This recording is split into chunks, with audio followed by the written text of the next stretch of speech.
বিসমিল্লাহির রহমানির রহিম। My dear students, আমরা সবাইকে ওয়ালাইকুম আসসালাম বলে আমি আমার ক্লাস শুরু করলাম। এবং আজকের ক্লাসটা হবে একদম সংক্ষিপ্ত একটা ক্লাস, কারণ আমাদের খুব একটা সময় লাগবে না চ্যাপ্টারটা শেষ করে বেরোতে। ইনশাল্লাহ আগামী ক্লাসে আমরা নতুন চ্যাপ্টার নতুন উদ্যমে শুরু করব।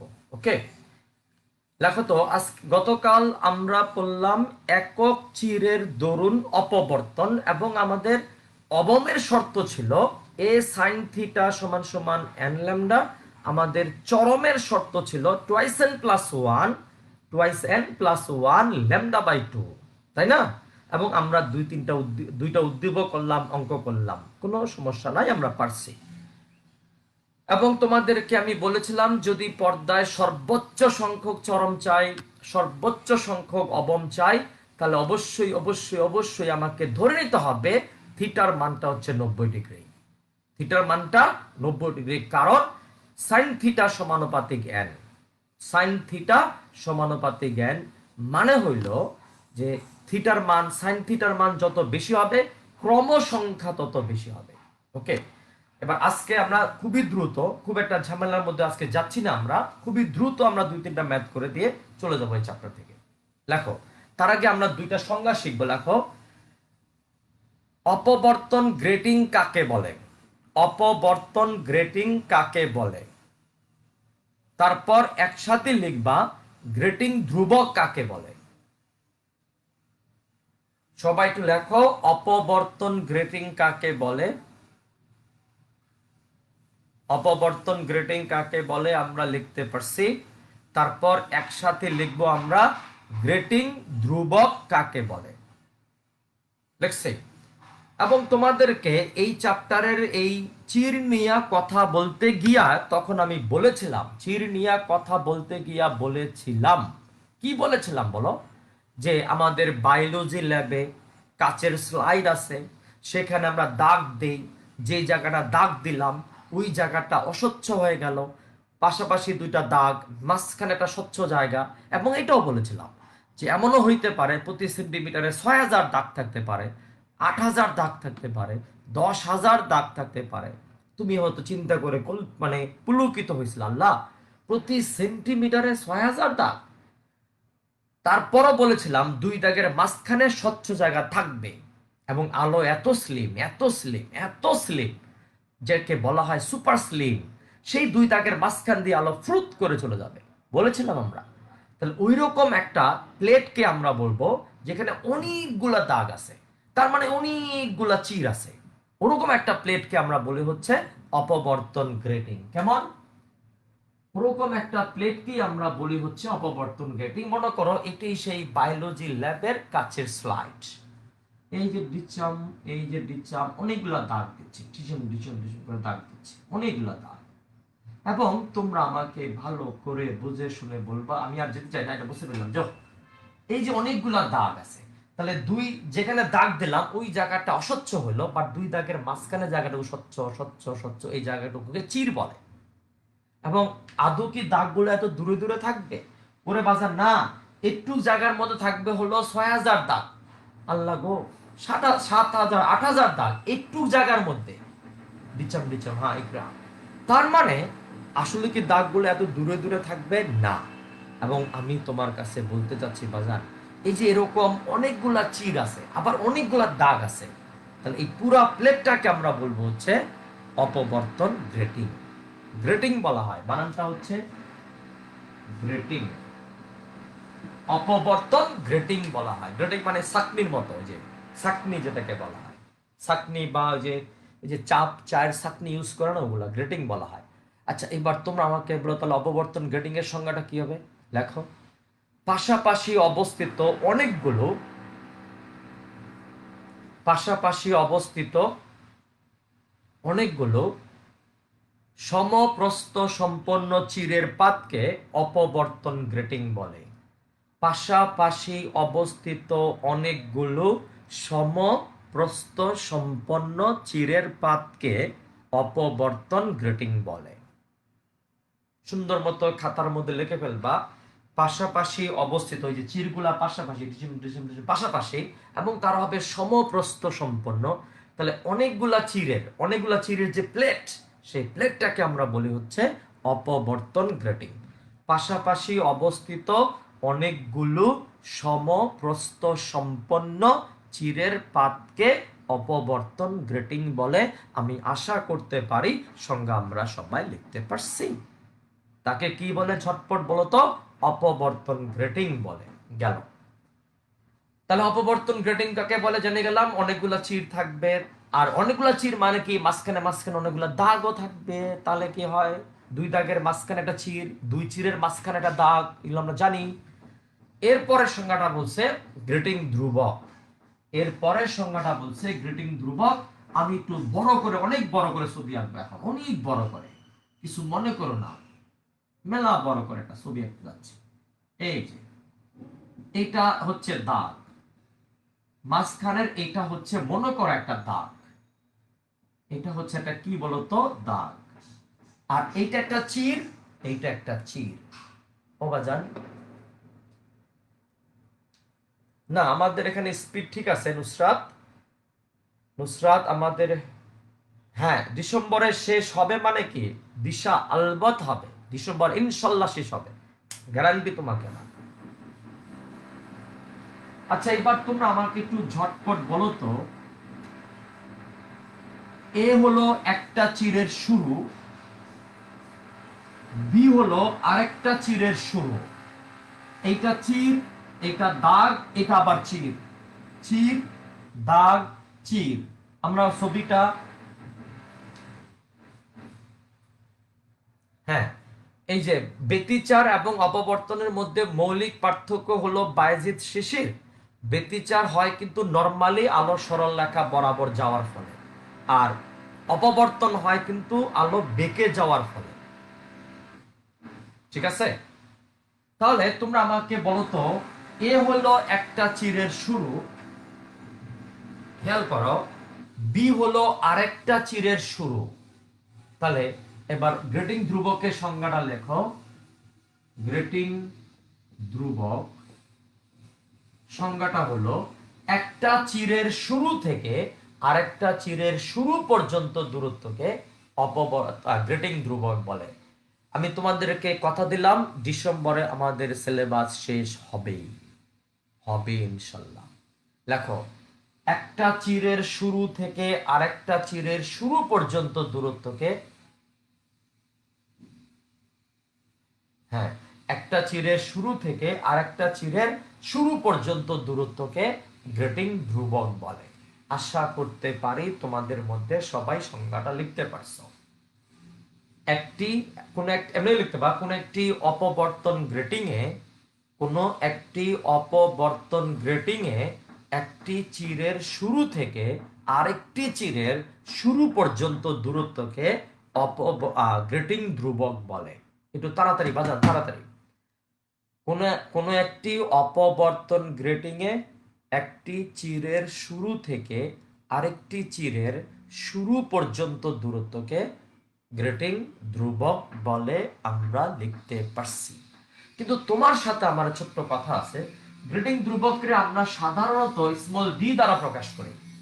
গ্রেটিং ধ্রুবককে আমরা সাধারণত স্মল ডি দ্বারা প্রকাশ করি। বাট কথা যেটা হলো, বলতো এ থেকে বি হচ্ছে গ্রেটিং ধ্রুবক, তাহলে বি মানে হচ্ছে এ বি।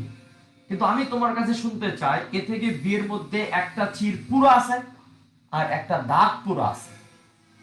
দেখো একটু খেয়াল করে, এ থেকে বি তো আমাদের ডি, এ থেকে বি তো আমাদের গ্রেটিং ধ্রুবক, এখানে একটা চির আছে পুরা, একটা দাগ আছে পুরা। তাহলে ঠাস করে বলে দাও, চিরের প্রস্থ ধরো এ, দাগের প্রস্থ মনে করো বি, তাহলে ঝটপট বলো গ্রেটিং ধ্রুবক হবে এ প্লাস বি। একটু মনোযোগ দিয়ে শোনো, এ হলো একটা চিরের শুরু, বি হলো আরেকটা চিরের শুরু। বাট এ থেকে বি হচ্ছে আমাদের গ্রেটিং ধ্রুবক। বাট এ থেকে বি এর মধ্যে আমি যদি এটাকে সি বলি, এ থেকে সি হলো একটা চির, আবার সি থেকে বি হলো আরেকটা দাগ।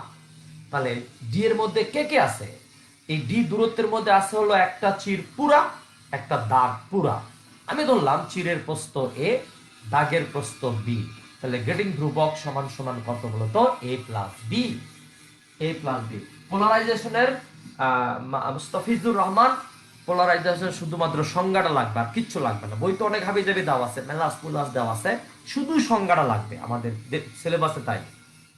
এখন তোমরা আমাকে একটু ঝটপট বলবা, সেটা হলো যদি দাগের প্রস্থ সমান সমান চিরের প্রস্থ হইয়া যায়, যদি দাগের প্রস্থ সমান সমান চিরের প্রস্থ হয়, তবে বি সমান সমান হবে হয় টুয়াইস এ, না হয় টুয়াইস বি। মানে ডি সমান সমান তো এ প্লাস বি, তাহলে বি যদি এ এর সমান হয় তাহলে টুয়াইস এ, অথবা এ যদি বি এর সমান হয় তাহলে টুয়াইস বি। বুঝতে পারছি? তাহলে আজকে আমরা প্রথমে দুইটা সংজ্ঞা শিখলাম। একটা হচ্ছে, না আজকে একটু লেটে শুরু করলাম পৌঁছি, এরপর থেকে আর কোনো সমস্যা হবে না, যেহেতু আজকে আমি একটু একটু হালকা মেজাজ আছি, কারণ আজকে আমাদের ক্লাস অল্প সময়ের মধ্যে শেষ হয়ে যাবে। ঠিক আছে? আমরা আগামী ক্লাসে নতুন চ্যাপ্টার শুরু করব, এবং যে চ্যাপ্টারটা শুরু করবো, অনেকদিন যাবত তোমরা একটু কেমন জানি একটা চ্যাপ্টার পড়তেছো, খুব একটা মজা পাচ্ছ না এরকম না, কিন্তু আগামী ক্লাসে আমরা যে চ্যাপ্টারটা শুরু করব, আশা করা যায় এবং অনেক কিছু বোঝানোর আছে ওই চ্যাপ্টারটাতে। আমরা আশা করা যায় কিছু কিছু ভালো জিনিস শিখবো ওখান থেকে ইনশাল্লাহ। তাহলে চিরের প্রস্থ এ, দাগের প্রস্থ বি, ডি টি দাগের প্রস্থ যদি চিরের প্রস্থ হয় তাহলে ডি সমান সমান আইদার টুয়াইস এ অথবা টুয়াইস বি।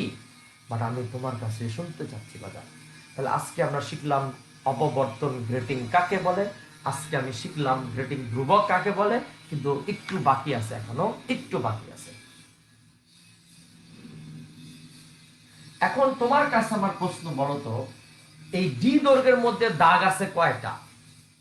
এই ডি দৈর্ঘ্যের মধ্যে, থেকে বি তো ডি, তাহলে এই ডি দৈর্ঘ্যের মধ্যে দাগ আছে একটা। তাহলে আমি একটা ছোট ঐকিক নিয়ম করি, ডি দৈর্ঘ্যে লিখি আমরা, ডি দৈর্ঘ্যে দাগের সংখ্যা সমান সমান একটা। ডি দৈর্ঘ্যে দাগের সংখ্যা সমান একটা, অতএব একক দৈর্ঘ্যে দাগের সংখ্যা সমান সমান কত? 1/d। ও বাজার, ডি দৈর্ঘ্যে দাগের সংখ্যা হচ্ছে একটা, তাহলে একক দৈর্ঘ্যে দাগের সংখ্যা হবে কত? 1/d। তাহলে একক দৈর্ঘ্যে দাগের সংখ্যাকে যদি আমরা n দ্বারা প্রকাশ করি, আহারে n দ্বারা প্রকাশ করি, তাহলে ফার্স্ট করে বলতে পারি, তাহলে n সমান সমান হচ্ছে 1/d। একক দৈর্ঘ্যে মানে একক দৈর্ঘ্যে দাগের সংখ্যা, একক দৈর্ঘ্যে দাগের সংখ্যা যদি n হয়, n = 1/d, অথবা বলা যাবে n = 1/a + b। আবার a আর b যদি সমান হয়, n = 1/2a সমান সমান 1/2b, যদি a সমান সমান b হয়। এই ব্যাপারটাও জরুরি, n = 1/d, n = 1/a + b, আর n = 1/2a = 1/2b কখন? যদি a সমান সমান b হয়। আচ্ছা, ওকে। এখন তোমরা আমাকে একটু ঝটপট বলো, সেটা হইল, তার মানে আমরা অপবর্তন গ্রেটিং কাকে বলে শিখলাম, আমরা গ্রেটিং ধ্রুবক কাকে বলে শিখলাম, এবং গ্রেটিং ধ্রুবক নিয়ে দুনিয়ার কথাবার্তা বললাম, তাও শিখলাম। কিন্তু কিচ্ছু মনে করো না বাজান, আমরা না একটা চাচ্ছি কি, এক্স অক্ষ বরাবর ডি, ওয়াই অক্ষ বরাবর এক, গ্রাফটা হবে ব্যস্তানুপাতিক প্যারাবোলা, মানে সরি অধিবৃত্ত। n ভার্সেস t, n সমানুপাতিক 1/d, n সমান সমান 1/d মানে কি, n সমানুপাতিক 1/d, অতএব n ভার্সেস d গ্রাফ হবে আয়তকার অধিবৃত্ত। ঠিক আছে বাজান? এবার আজকের দিনের পরের প্রশ্ন আসো, এগুলো দিয়ে কিন্তু আমাদের লাগবে বাজান, প্লিজ প্লিজ এন্ড প্লিজ, এটা লাগবে, এগুলো লাগবে, n = 1/d লাগবে, n = 1/a + b লাগবে, ভেরি কেয়ারফুল। আবার গ্রাফও লাগবে n ভার্সেস d, যেহেতু n সমানুপাতিক 1/d, n সমানুপাতিক 1/d ঠাস, তাহলে আমরা বলতো কি হবে বলতো? গ্রাফ হবে আয়তকার অধিবৃত্ত। এবার আজকের দিনের পরের প্রশ্ন দেখো, গ্রেটিং কর্তৃক অপবর্তন ব্যাখ্যা করো। গ্রেটিং কর্তৃক অপবর্তন ব্যাখ্যা করো। এটার মধ্যে আমি আর খুব একটা গ্যাঞ্জামে যাব না, গ্রেটিং কর্তৃক অপবর্তন ব্যাখ্যা করো। নরমালি আমরা করে ফেলবো, অত গেঞ্জামের মধ্যে আমি আর নাই আজকে। গ্রেটিং কর্তৃক অপবর্তন ব্যাখ্যা করো, ডাইরেক্ট দুইটা শর্ত বলে দিব, তোমরা মুখস্থ মতো করে ফেলবা। দেখো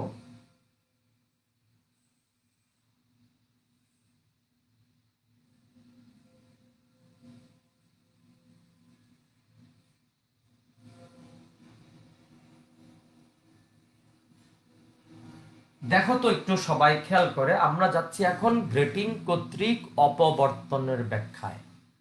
যেমন এইটা একটা চির, এইটা দাগ, তাহলে একটু হচ্ছে এ, একটু হচ্ছে বি, আবার এ, আবার বি, আবার এ, আবার বি, আবার এ।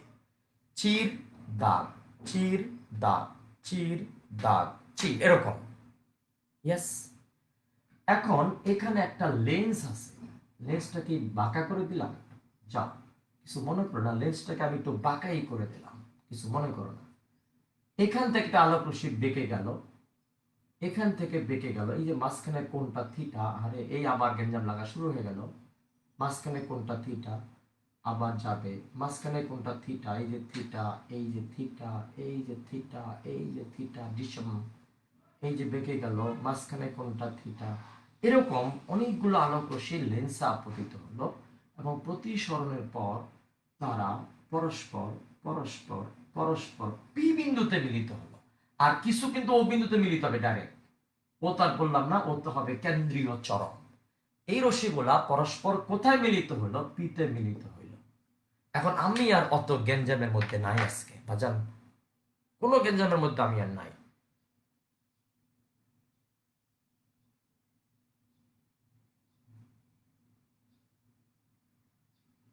আচ্ছা আব্দুর রহমান, আমি বিগত 3 চ্যাপ্টার এত কষ্ট করছি, তাও আজ কিছু দিলে পারবো না, কিন্তু আজ চ্যাপ্টার শেষ আমি আচ্ছা এইবার তোমাদের কাছে প্রশ্ন হলো, এই যে থিটা কোণে বেঁকে গেল, এই মানে অপবর্তন, বেঁকে যাওয়া মানে অপবর্তন। ওটা হবে কেন্দ্রীয় চরম, আমি বলে দিলাম, আমি এর ছবিগুলো আঁকি না এখানে।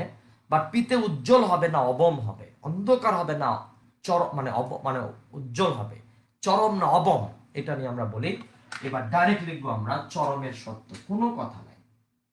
চরমের শর্ত একটু খেয়াল করো, একটু কিন্তু হলো এ আর একটু কিন্তু হলো বি, তাহলে আমাদের ডাইরেক্ট সূত্র হলো D sine theta equal to N lambda. চরমের এ আর বি মিললে কিন্তু হচ্ছে এবার আর এ বাই টু না, এবার ডাইরেক্ট এ লাগবে কাজে, ডাইরেক্ট এ কাজে লাগবে। এবার আর এ বাই টু হলো তো ল্যামডা বাই টু, তাহলে ডি সাইন থিটা ডাইরেক্ট মুখস্থ মতো D sine theta equal two lambda.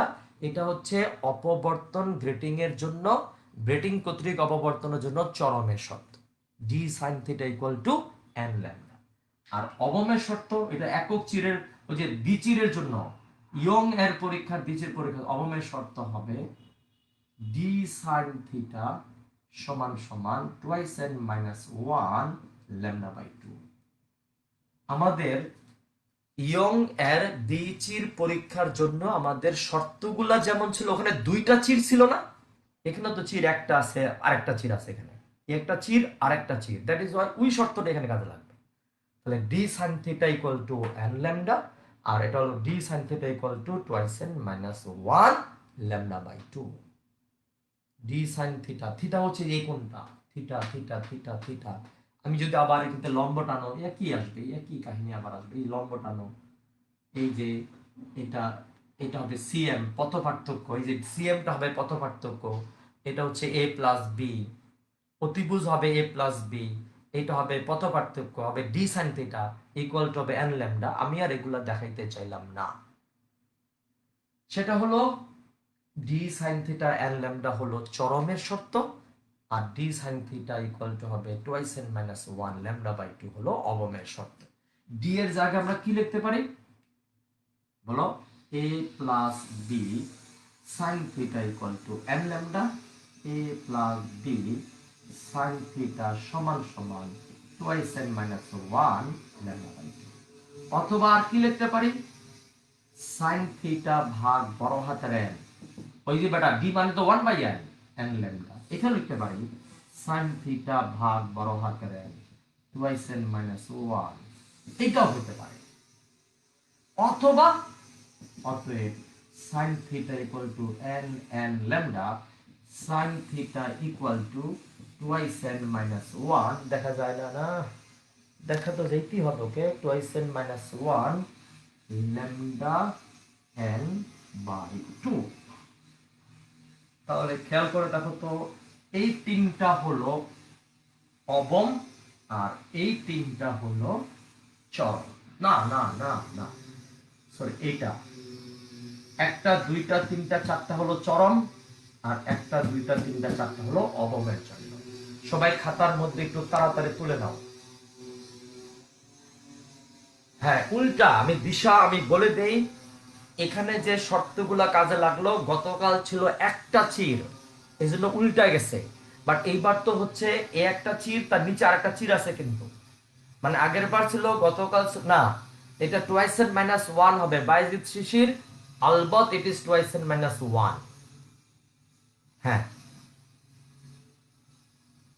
Twice N minus 1, হ্যাঁ টুয়াইস এন প্লাস 1 মানে কি?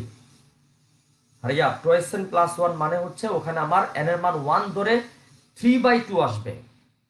একটু খেয়াল করে দাও, ওটাও ঠিক আছে বাইজিদ, টুয়াইস এন প্লাস 1 ও ঠিক আছে, টুয়াইস এন মাইনাস 1 ও ঠিক আছে।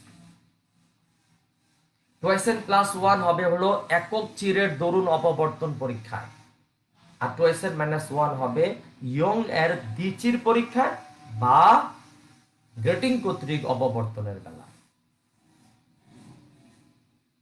কিন্তু তোমরা মনে হয় জানো গতকাল আমরা কিন্তু তীব্রতা বনাম দূরত্বের গ্রাফটা শিখাইছি, এবং গ্রাফটা দেখে তুমি বুঝছো যে টুয়াইস এন প্লাস 1 হলে 3 ল্যামডা বাই 2 আসে।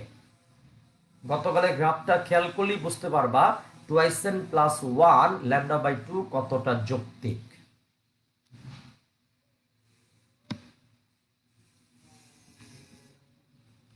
আচ্ছা তাহলে এই অঙ্কটা আমি এখান থেকে একটা অঙ্ক দিই আমরা, অঙ্ক না দুইটা অঙ্ক দিব, দুইটা অঙ্ক দিয়ে আমরা এই অংশটুকু শেষ করে দিচ্ছি। লেখেন, দেখো কোন একটি অপবর্তন গ্রেটিং এ আমাদের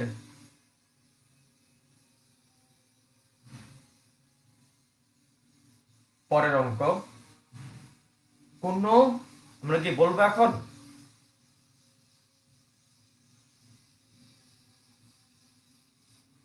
কোন একটি অপবর্তন গ্রেটিং এ সম্বর্তন তলটা আমি আনতেছি তানবীর, কোন একটি অপবর্তন গ্রেটিং এ প্রতি সেন্টিমিটারে 6000 দাগ আছে, প্রতি সেন্টিমিটারে 6000 দাগ আছে। কোন একটি অপবর্তন গ্রেটিং এ প্রতি সেন্টিমিটারে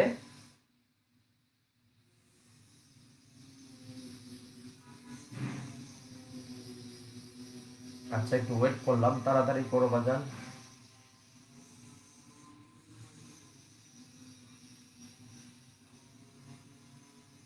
কোন একটি আমি বলবো এবার, কোন একটি অপবর্তন গ্রেটিং এ প্রতি সেন্টিমিটারে 6000 দাগ আছে।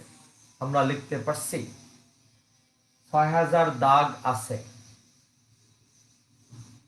এবার লেখো দ্বিতীয় ক্রম চরমের জন্য অপবর্তন কোণ বের করো। দ্বিতীয় ক্রম চরমের জন্য অপবর্তন কোণ বের করো।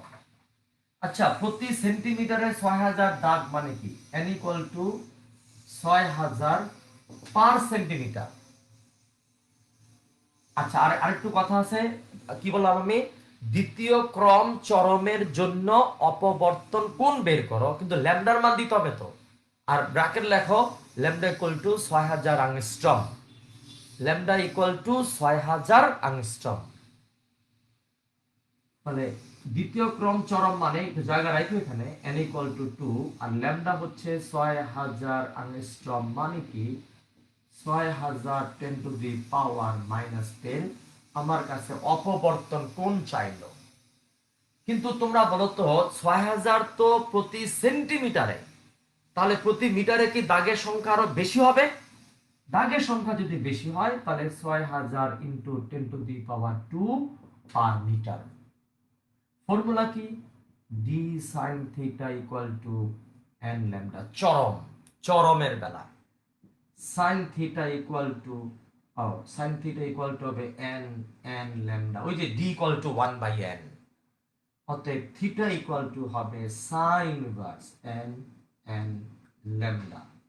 তাহলে সাইন ইনভার্স, তোমরা আমাকে বলো তো, আচ্ছা প্রশ্নটা আমি আরেকবার বলি, দাঁড়া বাজান। কি বলছে?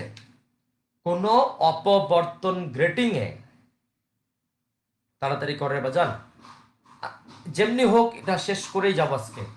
কোন অপবর্তন গ্রেটিং এ প্রতি সেন্টিমিটারে 6000 দাগ আছে, প্রতি সেন্টিমিটারে 6000 দাগ আছে। অর্থে আরেকবার বলতেছি প্রশ্নটা, মাহফুজ আরেকবার বলতেছি, কোন অপবর্তন গ্রেটিং এ প্রতি সেন্টিমিটারে 6000 দাগ আছে। দ্বিতীয় ক্রম চরমের জন্য অপবর্তন কোণ বের করো। সাথে একটু বলে দিছি ল্যামডা ইকুয়াল টু 6000 অ্যাংস্ট্রম, মানে কি 6000 ইন্টু 10⁻⁻10 মিটার। তাহলে D sine theta equal to N lambda, চরমের শর্ত। সাইন থিটা ইকুয়াল টু বড় হাতের এন, কোথেকে আসলো? ডি মানে 1 বাই বড় হাতের এন আসলো, অতএব theta equal to sign inverse এত। তাহলে 6000 10⁻², দ্বিতীয় চরম, মানে স্মল এন এর মান 2, আর ল্যামডা হচ্ছে 6000 10⁻⁻10। ঠাস করে বলে ফেলাও থিটার মানটা কত আসে, করে বাজান। ও মাহফুজ বলে ফেলছে 46.05, 46.05।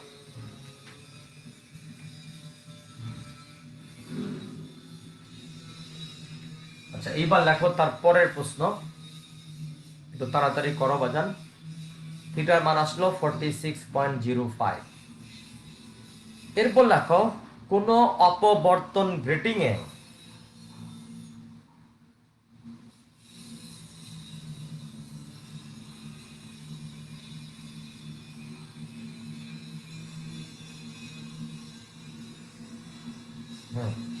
কোন অপবর্তন গ্রেটিং এ প্রতি সেন্টিমিটারে, আমাদের নেক্সট অঙ্ক বাজান, কোন অপবর্তন গ্রেটিং এ প্রতি সেন্টিমিটারে 5000 দাগ আছে।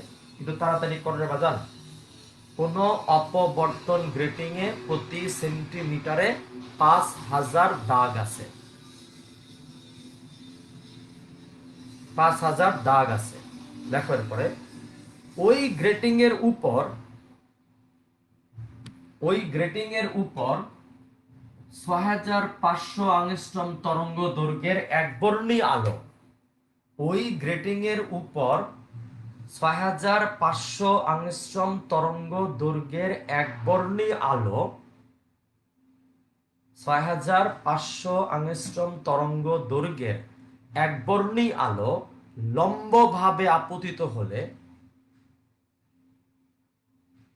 6500 আংস্ট্রম তরঙ্গ দৈর্ঘ্যের একবর্ণী আলো লম্বভাবে আপতিত হলে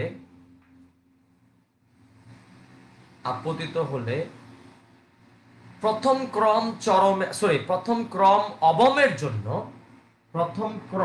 অবমের জন্য অপবর্তন কোণ বের করো। প্রথম ক্রম অবমের জন্য অপবর্তন কোণ বের করো। আমরা লিখতে পারছি।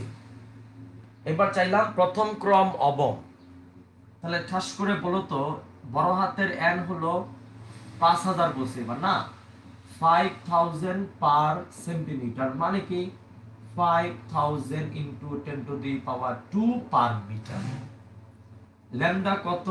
6500 আংস্ট্রম, মানে কি 6500 10⁻⁻10 মিটার।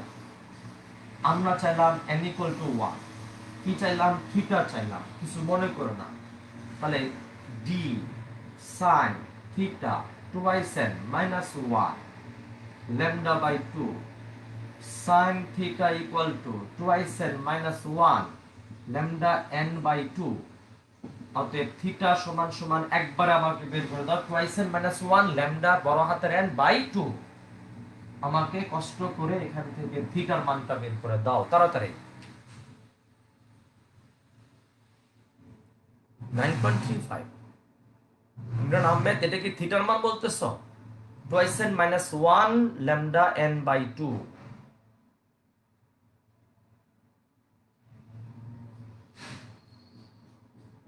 তাড়াতাড়ি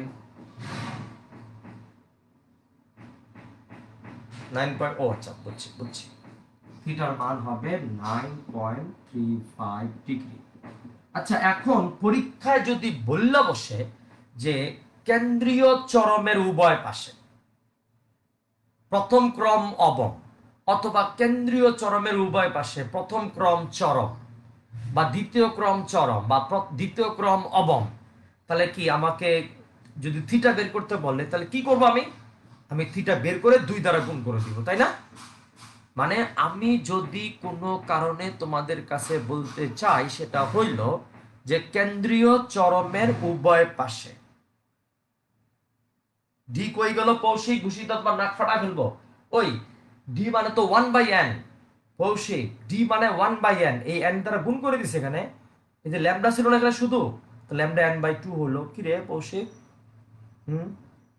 আচ্ছা, তাহলে তোমরা আমাকে একটু ঝটপট বলো তো, যদি বলে কেন্দ্রীয় চরমের উভয় পাশে প্রথম ক্রম, তাহলে ফার্স্টে প্রথম ক্রমের জন্য থিটা বের করে 2 দ্বারা গুণ করে দিব। যদি বলে কেন্দ্রীয় চরমের উভয় পাশে প্রথম ক্রম অবম, থিটা বের করে 2 দ্বারা গুণ।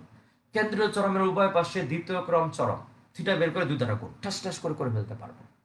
ওকে, এবার আসেন আমরা একটা, এই ম্যাথটা না করে গেলে আজকে ভাল লাগবে না। এই ম্যাথটা আমি করাবোই আজকে। এই ম্যাথ দিয়ে আমাদের বোর্ডের পরীক্ষা, বিশ্বাস করবে কিনা, ভর্তি পরীক্ষায় এই অঙ্কটা অনেকবার এসেছে, বোর্ডের পরীক্ষায় এমসিকিউতে আসতে পারে। এবং এমসিকিউতে আসলে কিভাবে সেটা দ্রুত অ্যান্সার করা যায় তার পদ্ধতি আমি শেখাবো এখন। তার পদ্ধতি আমি শেখাবো। রেডি? দেখেন, কোন ব্যতিচার পরীক্ষায়, একটু তাড়াতাড়ি অঙ্কটা লিখবেন কারণ আজান দিলে আমাদেরকে আবার দৌড় দিতে হবে। কোন ব্যতিচার পরীক্ষায়, একটু তাড়াতাড়ি লিখবেন, এই অঙ্কটা আমি করাবই আল্লাহর রহমতে। কোন ব্যতিচার পরীক্ষায় দুটি সুসংগত আলোক উৎসের, কোন ব্যতিচার পরীক্ষায় দুটি সুসংগত, ব্যতিচার পরীক্ষায় দুটি সুসংগত আলোক উৎসের প্রাবল্যের অনুপাত 25:4।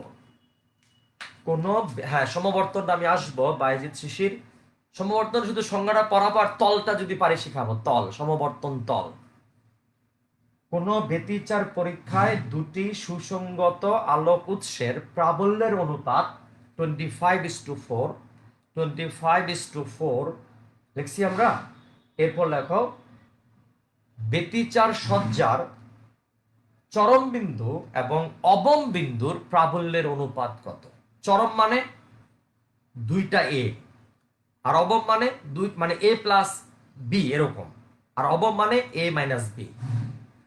তাহলে কি বললাম বলতো?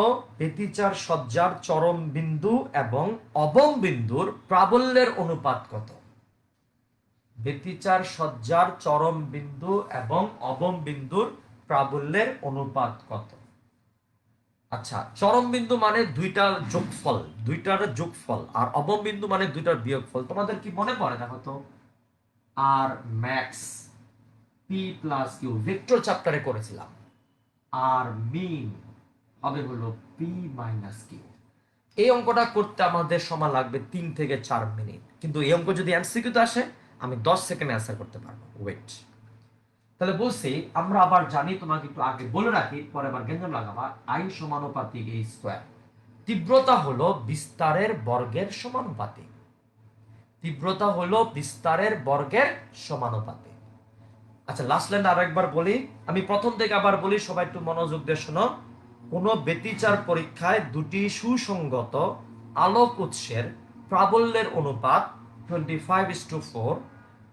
তারপর লিখবা ব্যতিচার সজ্জার চরম বিন্দু, চরম বিন্দু মানে যোগফলটা, ব্যতিচার সজ্জার চরম বিন্দু এবং অবম বিন্দুর প্রাবল্যের অনুপাত কত? চরম বিন্দু এবং অবম বিন্দুর প্রাবল্যের অনুপাত কত? তুমি বলো তো, আই সমানুপাতিক যদি a স্কয়ার হয় তাহলে i1 ভাগ i2 সমান হবে a1 square by a2 square. কথা বলো, I1 ভাগ I2 সমান হবে A1 স্কয়ার ভাগ A2 স্কয়ার, ওই যে I সমানুপাতিক A স্কয়ার। তাহলে 25/4 প্রাবল্যের অনুপাত বলছে 25/4 A1 square by A2 square. অতএব A1 বাই A2 হবে হলো 5/2, 5/2, তাই না বলো বাজান? এখন তোমরা আমাকে বলো তো A1 plus A2, A1 minus A2 যোজন বিয়োজন করা হলো, যোজন বিয়োজন 5 প্লাস 2, 5 মাইনাস 2। অতএব A1 plus A2 divided by A1 minus A2 সমান সমান সমান সমান হবে 7 বাই কত রে বলো তো 3। 7 বাই কত ঝটপট বলো তো 3। A1 plus A2, A1 minus A2 হলো 7/3, বুঝছি। এখন বলো তো I max ভাগ I min, এটা হলো চরম বিন্দুর তীব্রতা, এটা অবম বিন্দুর তীব্রতা, আর ম্যাক্স আর মিনের মতো। তাহলে সমান সমান হবে A1 plus A2 whole square, A1 minus A2 whole square. কেন স্কয়ার কেন হলো? কারণ I সমানুপাতিক তো A স্কয়ার। তাহলে A1 প্লাস A2 হচ্ছে লব্ধি, তার স্কয়ার হবে, লব্ধি বিস্তার তার স্কয়ার। এটাও লব্ধি বিস্তার বাট বিয়োগ করে A স্কয়ার। এটা হলো I max, এটা হচ্ছে I min, I min। Yes, আটকাইছে না? না না, অর্থেই আমরা ঠিক আছে। A1 প্লাস A2 মানে 7 স্কয়ার, আর কত বলতো 7 আরেকটা হলো 3 স্কয়ার। অতএব I max অনুপাত I min সমান হবে 49, অনুপাত কত বলতো 9। I max হলো চরম বিন্দু আর I min হলো অবম বিন্দুর প্রাবল্য। 49:9। একটু মনোযোগ দিয়ে আবার শুনতে যাচ্ছি। I সমানুপাতিক A স্কয়ার, সো I1 ভাগ I2 ইকুয়াল টু ছিল A1 square by A2 square. I1 এর মান I1 I2 বসাইছি, A1 স্কয়ার বাই এই এটা মধ্যে A2 স্কয়ার হবে রে বাজান, A2 স্কয়ার। তাহলে A1 বাই A2 রুট করে দিছি, 25 কে রুট করলে 5, 4 কে রুট করলে 2, A1 বাই A2 এত। তারপর করলাম যোজন বিয়োজন, তারপর A1 প্লাস A2 হলো যোগফল মানে এটা, আর A1 মাইনাস A2 হলো বিয়োগফল। কিন্তু যেহেতু বিস্তারের বর্গ সমানুপাতিক, অতএব I max হবে A স্কয়ার, I min হবে এটার স্কয়ার। ঠাস ঠাস। এখন এটা করতে তো সময় লাগলো, তাহলে পরীক্ষায় যদি এটা MCQ-তে আসে তাহলে কি করবো? করবো কি চোখ বন্ধ, যে অনুপাতটা দেওয়া থাকবে, অনুপাতটা দেওয়া থাকবে তাকে বর্গমূল করব, বর্গমূল করে যোজন বিয়োজন করে আবার বর্গ করে দিব, শেষ। হ্যাঁ, অনুপাতটা যদি দেওয়া থাকবে সেটাকে করব বর্গমূল, না একটা অঙ্ক আমি করে তারপর যাব। অনুপাতটা দেওয়া থাকবে তাকে করব বর্গমূল, বর্গমূল করে করব যোজন বিয়োজন, যোজন বিয়োজন করে আবার বর্গ করে দিব। এই তো চ্যাপ্টার শেষ প্রায়। এবার দেখি তো তোমাদের মধ্যে কে বলতে পারে, যদি অনুপাতটা এরকম থাকতো, মনে করো অনুপাতটা যদি এরকম থাকতো 9:1, বলো তো তখন I max I min কত হইতো? শুধু একটু বলে দাও, আজকে ছুটি দিব আমি। মনে করো অনুপাতটা 25:4 না থাকা ছিল 9:1, এবং আমি 30 সেকেন্ডের আগে অ্যান্সার দিতে চাই, 20 সেকেন্ডের আগে অ্যান্সার দিতে চাই। 25:4 না নিয়ে দেওয়া আছে 9:1, তখন অ্যান্সারটা কি হবে বলো? এটা অ্যান্সারটা দাও। অনুপাতটা দেওয়া আছে 9:1, আমি বললাম ফার্স্টে করব বর্গমূল, তারপরে করব যোজন বিয়োজন, তারপরে আবার করব স্কয়ার, শেষ। জামিনী বলে ফেললো 16:4। আচ্ছা 16:4 না, নূর বলতে চাইলো 16:4, সুমন বলতে চাইলো 16:4। দেখছো পানির মতো হয়ে যাচ্ছে এখন, কারণ ফার্স্টে তুমি 9:1 কে বর্গমূল করো, হবে হলো 3:1, মানে 3/1, 3 প্লাস 1, 3 মাইনাস 2 মানে 4/2, আর 4/2, এবার এটাকে স্কোয়ার করো, হবে কত বলতো 16/4, অথবা 4:1, অথবা কি বলতো 4:1, এটাও হতে পারে। হ্যাঁ আরোহী নোর 4:1, এটাও হতে পারে, 16:4 এটা হতে পারে। দেখছো 10 সেকেন্ড আমাদের অ্যান্সার শেষ। আর তিন্নি এটা না, নিশা 16:4 মানে তো এত। শুধুমাত্র আমাদের সমবর্তনটা রইলো, আমি তোমাদেরকে বলে দেই, আমরা আগামী ক্লাসে চ্যাপ্টার 9 শুরু করব। সমবর্তনের সংজ্ঞাটা দিয়াই, সমবর্তন তলটা বলেই আমরা চ্যাপ্টার 9 শুরু করব। ওকে, চ্যাপ্টার 9 আমাদের ভালো মতো অনেক কিছু শেখার আছে ওখানে। এই তো অজয়, আমরা আগামী ক্লাস, সমবর্তন মানে কি, কোন একটা পোলারাইজেশন, কোন একটা তলের উপর যদি এমন শর্ত আরোপ করা হয়, কোন একটা তরঙ্গের উপর যদি এমন শর্ত আরোপ করা হয় যেন একটা নির্দিষ্ট তলেই সীমাবদ্ধ থাকে, ওই ঘটনাকে আমরা বলি হচ্ছে সমাবর্তন, পোলারাইজেশন।